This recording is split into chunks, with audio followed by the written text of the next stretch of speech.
આ અત્યારે લોક છે ને ડિફોલ્ટ પોઝિશનમાં છે. કોઈ પણની ફિંગરપ્રિન્ટથી અત્યારે ખુલે છે આ વસ્તુ. આ કોઈ પણની ફિંગરપ્રિન્ટથી આ લોક અત્યારે ખુલી જશે. હવે આને સેટ કરવા માટે આવી એક પિન હશે. આ જે પિન છે એમાં પાછળની સાઈડ અહીંયા એક હોલ આપેલો છે. એ હોલમાં એકવાર ખાલી એ પિનને પ્રેસ કરવાની, એટલે આગળ આવી રીતે બ્લુ, એકવાર પ્રેસ કરશો એટલે આવી રીતે આગળ બ્લુ લાઇટ થશે. એમાં તમને ફિંગરપ્રિન્ટ આપવાની 1 2 3 4 5. આ જે પહેલી ફિંગરપ્રિન્ટ હતી ને એ એડમિન બની ગઈ છે. તો એડમિનની ફિંગરપ્રિન્ટથી આ લોક ખુલશે. હવે બીજી ફિંગરપ્રિન્ટ એડ કરવી હોય તો ફરીથી એ જ પ્રોસેસ છે, પણ થોડીક ડિફરન્ટ છે. અહીંયા તમે આને પ્રેસ કરો, અહીંયા બ્લુ લાઇટ ચાલુ થાય. પહેલાં તમને એડમિનની ફિંગરપ્રિન્ટ આપવાની એકવાર આપી. હવે બીજી વાર યુઝરની અલગ એડમિન પાછી ફિંગરપ્રિન્ટ આપવાની. 1 2 3 4 5. બીજો યુઝર એ અત્યારે ચાલુ થઈ ગયો. ત્રીજાનું એડ કરવી હોય તો ફરીથી અહીંયા એક પિનમાં એકવાર પ્રેસ કરો, બ્લુ લાઇટ ચાલુ થઈ, પાછી એડમિનની ફિંગરપ્રિન્ટ આપો, પછી ત્રીજી ફિંગરપ્રિન્ટ આપવાની.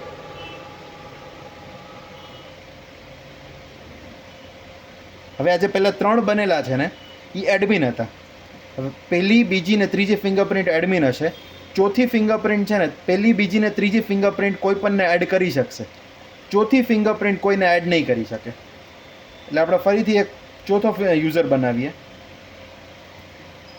હવે આ ત્રીજી ફિંગરપ્રિન્ટ છે એ બી એડમિન જ છે અત્યારે.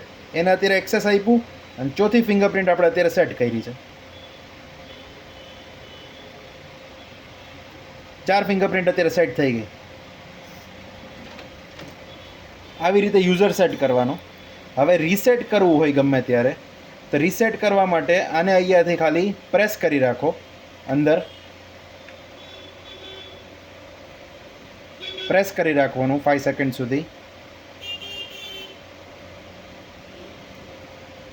એટલે આ અત્યારે રીસેટ થઈ ગયું. ત્યારે કોઈ પણની ફિંગરપ્રિન્ટથી આ ખુલે છે.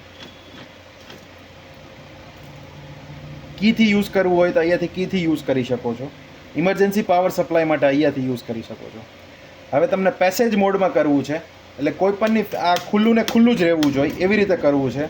તો આને અહીંયા એટલે એક 5 સેકન્ડનો પ્રેસ કરવાનો આ બટનને અને છોડ દેવાનું. એટલે આ છે ને પેસેજ મોડ ચાલુ થઈ ગયું.